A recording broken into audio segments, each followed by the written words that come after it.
जोहार उभरता झारखंड कार्यक्रम में आप तमाम दर्शकों का स्वागत है, अभिनंदन है। झारखंड की रत्न गरवा धरती न केवल संसाधनों के लिए और प्राकृतिक वनस्पतियों के लिए रत्नगर्भा है, समुन्नत है। यहाँ के जो प्रतिभा हैं वो भी पूरे देश और अंतर्राष्ट्रीय स्तर पर अपना मुकाम हासिल कर रहे हैं। ऐसे ही क्षितिज पर, विकास के क्षितिज पर, राष्ट्रीय क्षितिज पर चमकने वाले एक प्रतिभा हमारे सामने में उपस्थित हैं, हमारे स्टूडियो में उपस्थित हैं। आप श्रीमान आशीष तिवारी जी। आशीष जी, आपका बहुत बहुत स्वागत है। आशीष जी अभी हाल ही में स्टार्टअप इनोवेशन, नवाचार के क्षेत्र में काम करने के लिए आपने पुरस्कार ग्रहण किया है। भारत सरकार की MSME संस्था ने आपको इसके लिए राष्ट्रीय पुरस्कार से नवाजा है।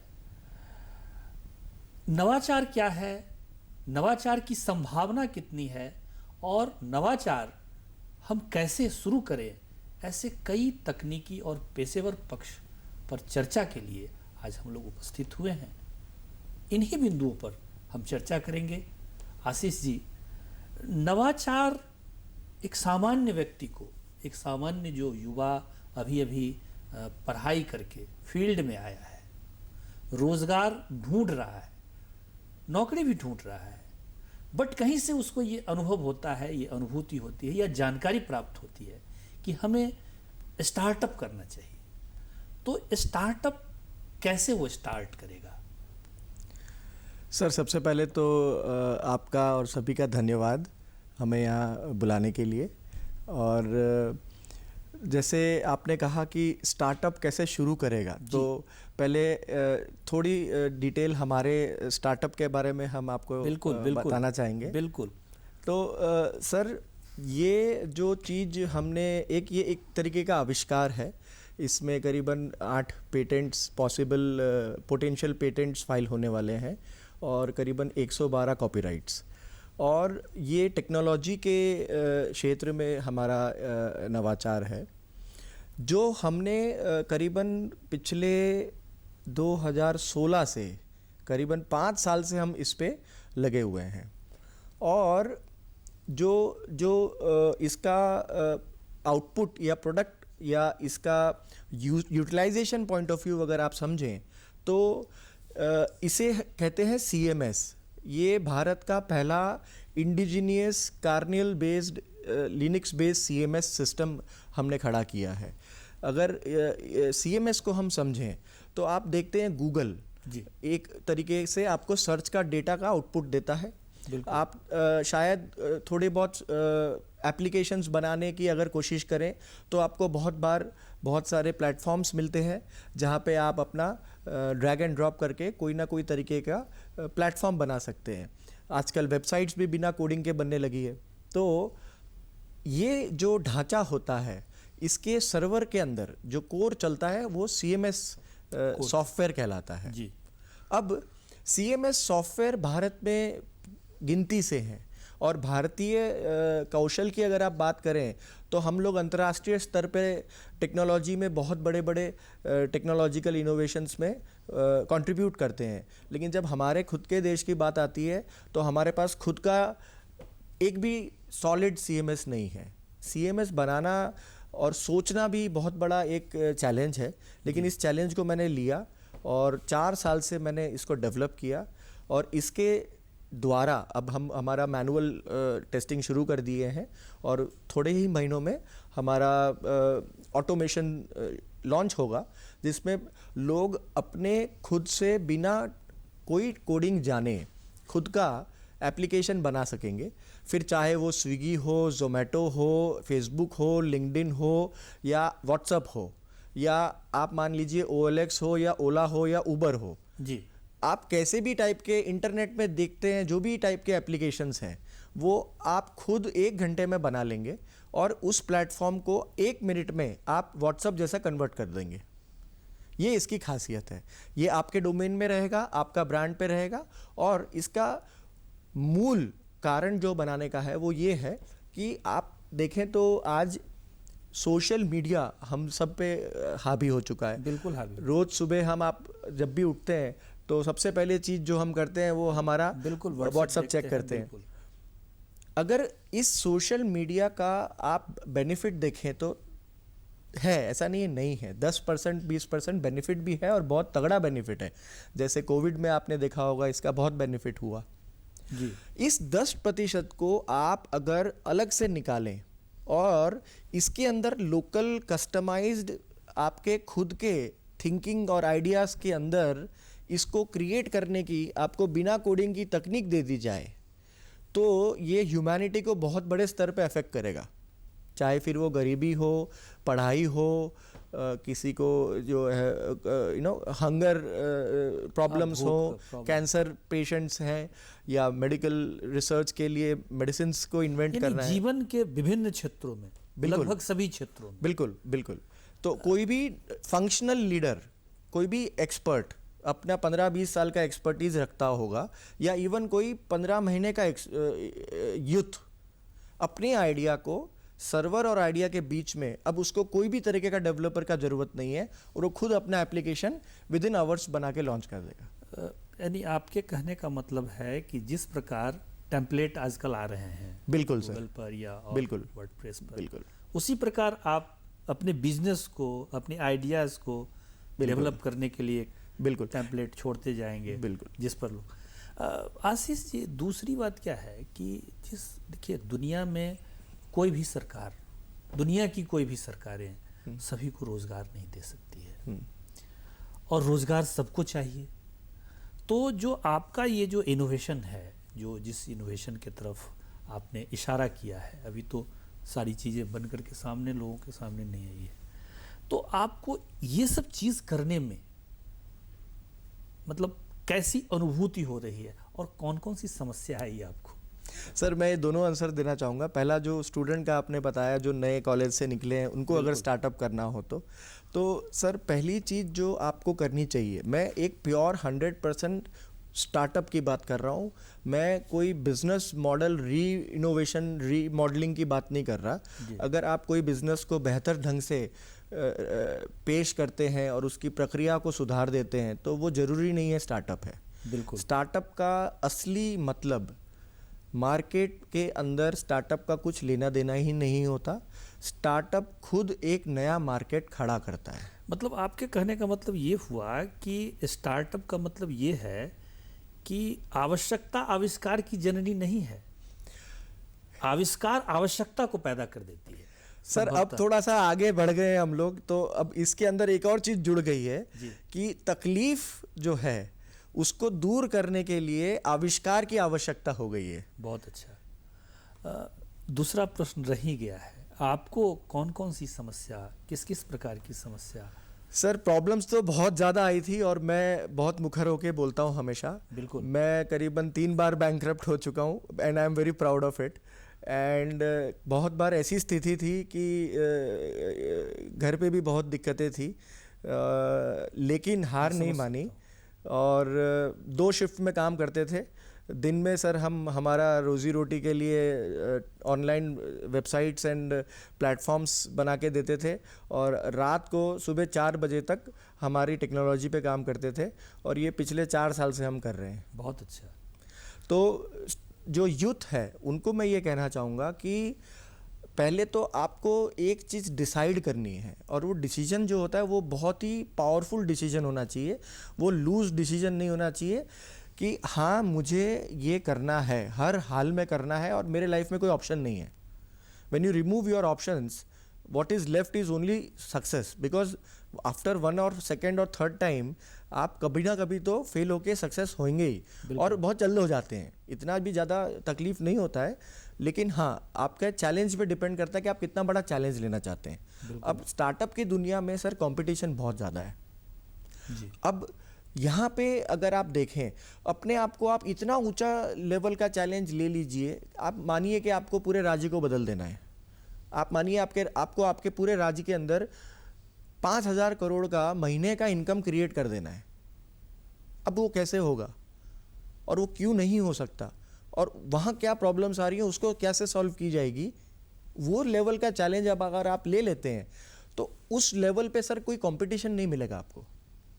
मतलब आपके कहने का मतलब है कि सर्वोच्च जो स्तर होता है उस पर बहुत ज़्यादा कंपटीशन नहीं है।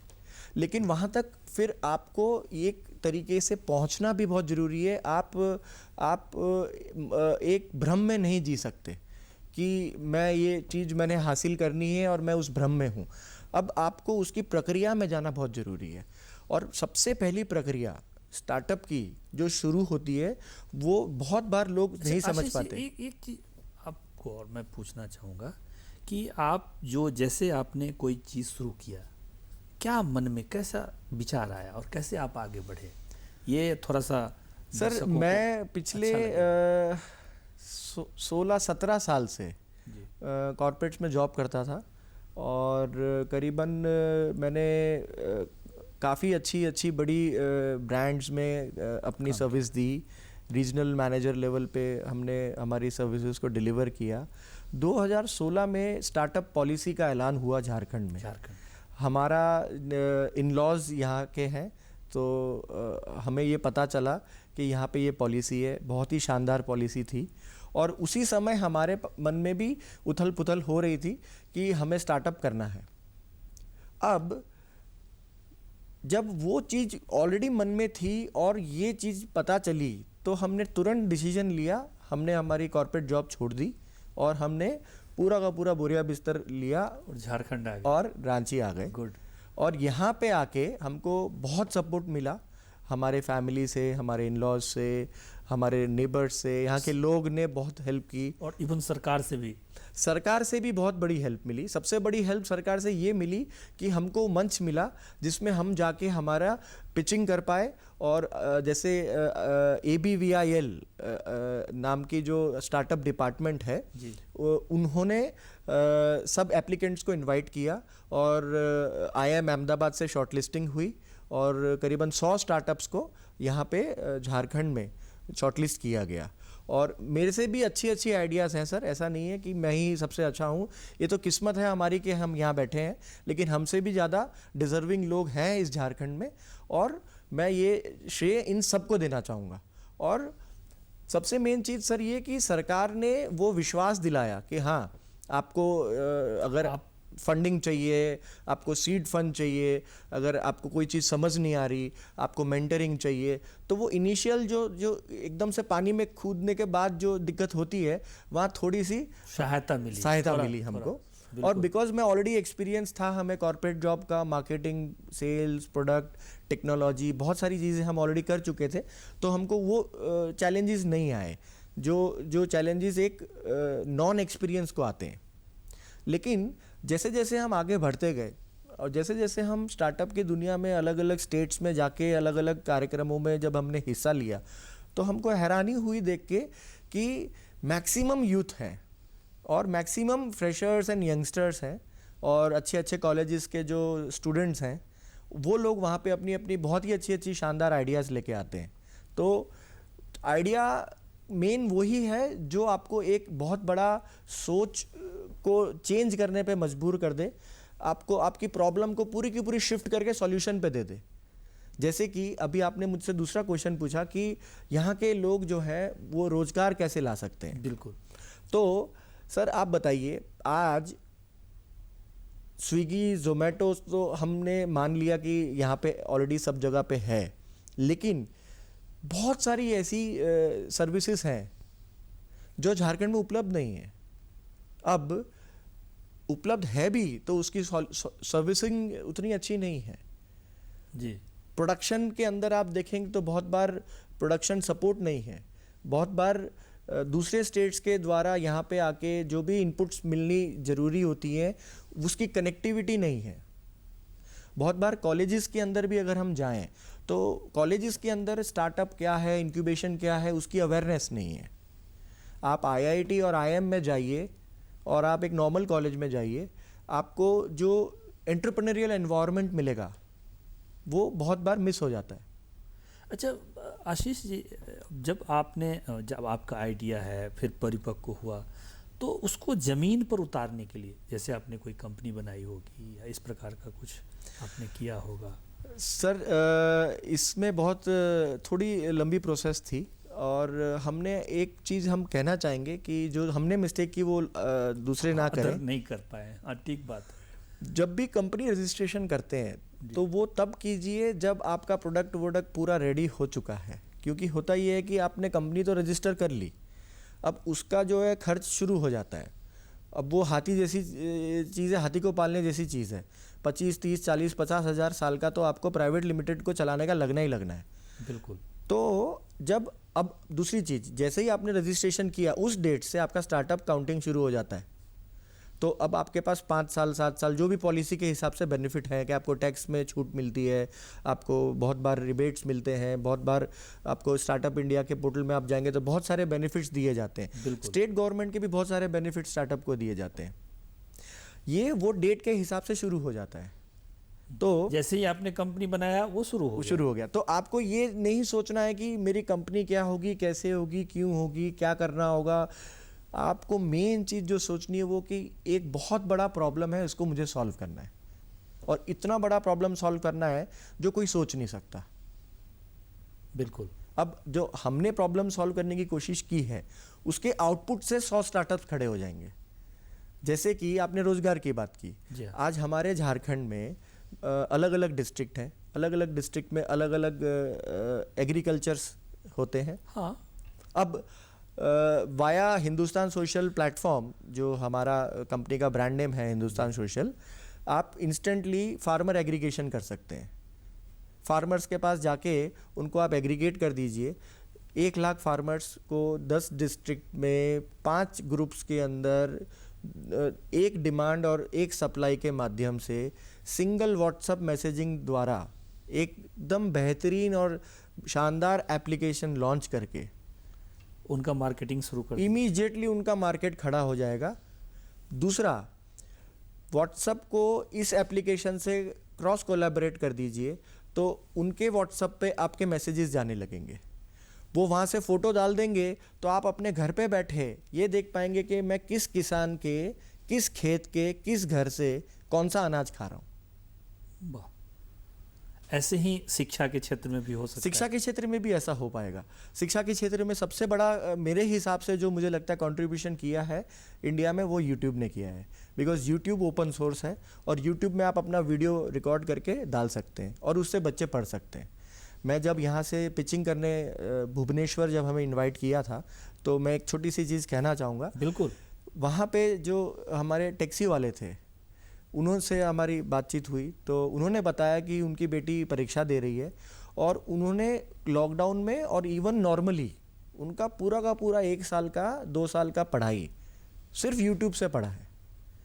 तो आज के दिन ऐसे उदाहरण हैं जहाँ बच्चे बिना स्कूल कॉलेज की फैसिलिटी के सोशल माध्यमों के द्वारा यूट्यूब के माध्यम से पढ़ रहे हैं। लेकिन अब प्रॉब्लम यहाँ पे ये आ रही है कि यूट्यूब माइंड डाइवर्ट कर देता है। यूट्यूब में एक वीडियो खत्म होने के बाद 4 वीडियो वो अपने हिसाब से दिखाता है। अब क्या किया जाए? तो अब इस प्लेटफॉर्म का हम यूटिलाइजेशन कर सकते हैं जिसमें आप यूट्यूब को एक साइड यूज़र को लाइए, डिमांड यूज़र टीचर हो गए, सप्लाई यूज़र आपके स्टूडेंट्स हो गए, बिल्कुल उनके गूगल के लोकेशन मैप कर दीजिए, लिंक्डइन का प्रोफाइल बना दीजिए, व्हाट्सएप का वॉल बना दीजिए, ग्रुप को चैप्टर बना दीजिए।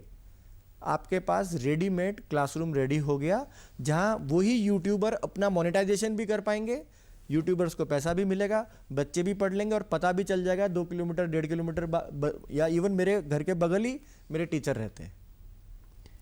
तो इसी प्रकार से हम जैसे आर्टिजन हैं उसका भी मंच तैयार कर सकते हैं। बिल्कुल, हमने ऑलरेडी हमारे प्रोटोटाइप डेवलपमेंट में एक स्टार्टअप्स यहाँ के हैं जो शिल्पकारी, उनके लिए हमने ये एक्सटेंड किया है जिसमें पूरे के पूरे झारखंड के जितने भी शिल्पकार हैं और उनकी जो शिल्पकला है उसको एकत्रित करके एक ही प्लेटफॉर्म पे लाके आर्ट के मर्चेंट्स, आर्ट के ट्रेडर्स और आर्ट के, आप समझिए तो ये एक तरीके का फेसबुक हो गया डेडिकेटेड फॉर सोशल आर्ट।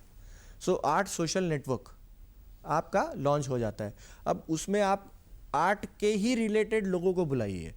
अब कोई भी नॉर्मल रजिस्ट्रेशन करेगा तो उसको पहले ही चूज़ करना पड़ेगा कि आप आर्ट टीचर हैं, आप आर्ट लर्नर हैं, आप आर्ट स्टूडेंट हैं, आप आर्ट के दुकानदार हैं, या आप मैन्युफैक्चरर हैं। और उन सब को एक तंत्र में आर्टिस्ट से जोड़िए, वाह, तो आर्टिस्ट की लाइफ जो है इंस्टेंटली वैल्यू ऐड आ जाएगा। आशीष जी, आपके जो प्रोडक्ट हैं, मतलब जैसे हिंदुस्तान सोशल, कौन कौन से प्रोडक्ट हैं आपके? सर हमारा एफवा वगैरह सुना आपका कुछ? हाँ, तो सर हमने काफ़ी सारे प्रोडक्ट्स लॉन्च किए हैं, जिसमें से थोड़े बहुत प्रोडक्ट्स हैं। एक हो गया हाइपर लोकल जी। आगे जाके ई कॉमर्स हाइपर लोकल में कन्वर्ट हो जाने वाला है।